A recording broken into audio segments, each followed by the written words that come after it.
Ayun.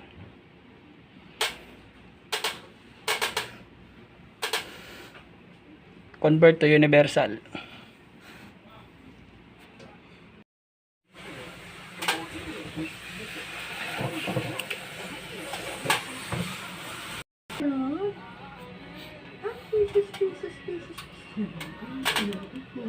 Supply. Ang itim nasa line. Ang puti na supply nasa neutral. Itong dalawa communication. Ang line nasa common.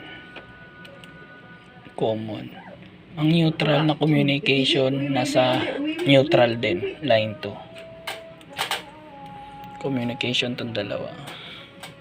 Itong line palabas nandito sa compressor. Ayan. Itong neutral, magkatap sila sa neutral line 2. Ayan.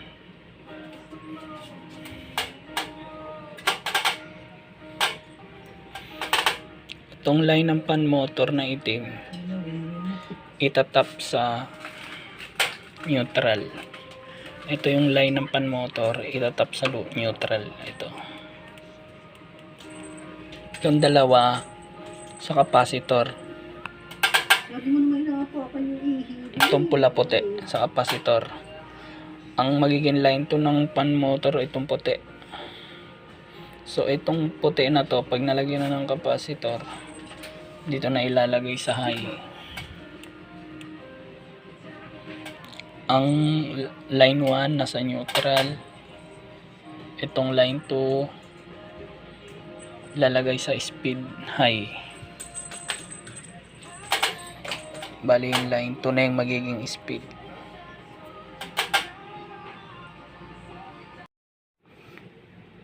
So, yan ha. Ayan o. Sa pan motor, itong pula, puti, nasa capacitor. Tapos, ang line 2 ng pan motor na connect sa speed. Ayan o.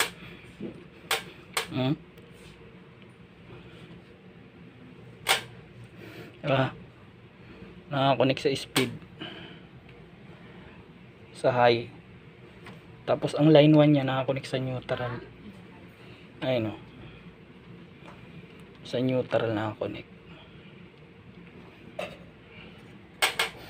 Ganyan gumawa, mag-convert sa mga hindi pa nakakaalam. So yun, okay na. Assemble na natin, tapos pagaganahin na natin.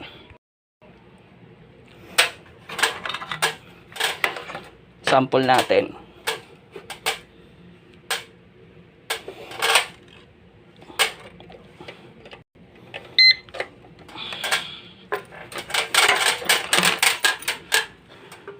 Blower.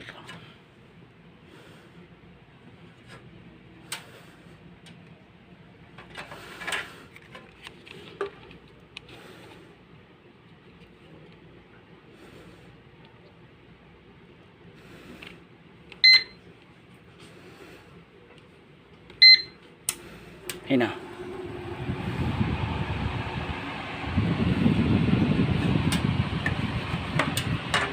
Rinig nyo yung ingay ng blower.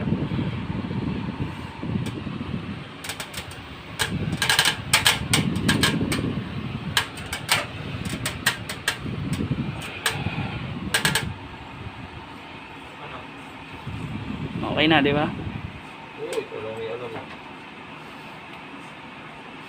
Sa mga hindi pa nakakaalam dyan, guys, huwag nyo kalimutan mag-subscribe para updated po kayo sa panibagong kaalaman na i-upload ko.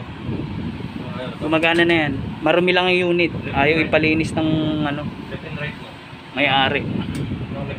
Yan. So, dahil malamig na, ayun o, nagmo-moist na yung piping. Okay. So, dahil malamig na, papatayin ko na muna ulit. Tapos, assemble na. Para makaalis na tayo. Kasi nag-aantay na yung merienda namin ni ma'am. So, So yun guys, tapos na yung universal natin. Ayos na, gumagana na yung unit. Huwag niyo kalimutan mag-subscribe, lalo na sa mga baguhan dyan na gustong magka-idea. Maraming pong salamat. Vlogger yan.